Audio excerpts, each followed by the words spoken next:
છેલ્લા ફકરાનું કરી પછી નિજના મહામંત્ર ગુરુજી આપેલો જાપ કરી 5 ચોપાઈઓ દોડાવી અને ફરી પછી આપણે ફળ સ્વરૂપે જે ચોપાઈ કાઢી છે તે આવી છે ઠઠ્ઠાનગરનો પ્રસંગની આવી છે કે જ્યારે પ્રાણનાથજી ઠઠ્ઠાનગર બધાને પ્રચાર પ્રસાર કરીને એમને સત્સંગ જ્ઞાન આપીને સાચાનો સંગ બતાવીને અને એ જે બંધનમાં જે સુંદર સાથ હતા જે અરબી લોકોએ એમને લઈ ગયા હતા પકડીને, તો ત્યાંથી બંધનમાંથી છોડાવવા માટે પૈસા ભરીને છોડવા પડે, તો રકમ ભરવાની આવે, તો એ રીતે બધા પોતપોતાના જ્ઞાતિના છોડાવીને લઈ જતા હતા.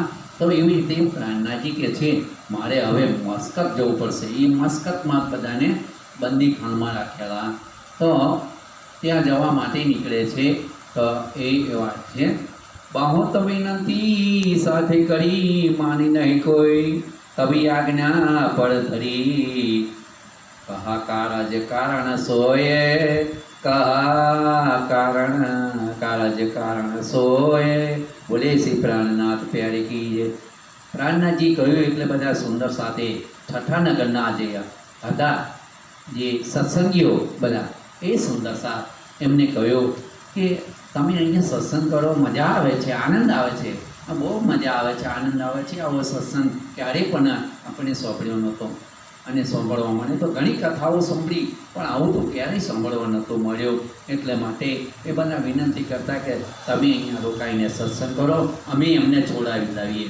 ત્યારે એમની વાતને માની નહીં, કોઈ વાત માની નહીં કે નહીં એ કામ એ તમારે નથી કરવાનું, એ મારે કરવાનું છે. એનું કારણ છે શું કહ્યું કે મારે ત્યાં જવાથી પ્રાણનાથજી કે છે, પ્રાણનાથ કે છે, પુરુષોત્તમ દામદણી અક્ષરાથી શ્રી કૃષ્ણ પરમાત્મા સચિદાનંદ એ 20 રૂપિયા અહીંયા પર અને કહે છે પ્રચાર કરતાં કરતાં ત્યાં ઠઠ્ઠાના નગરથી આગળ જવા કે મસ્કત તો મારે જ જવું પડશે.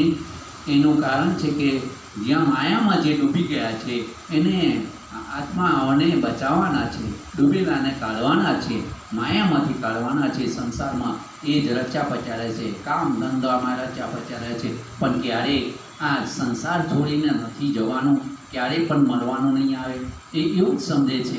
એટલે કે એના માટે મારે ત્યાં જવું પડશે, અને એને સત્સંગ કરવાથી જ ખ્યાલ આવશે અને સમજ આવશે કે ભાઈ એક દિવસ તો મળવાનું જ છે. એટલે એવો ખ્યાલ, એટલે એ માટે કે મારે ત્યાં જવું જ પડશે તો જ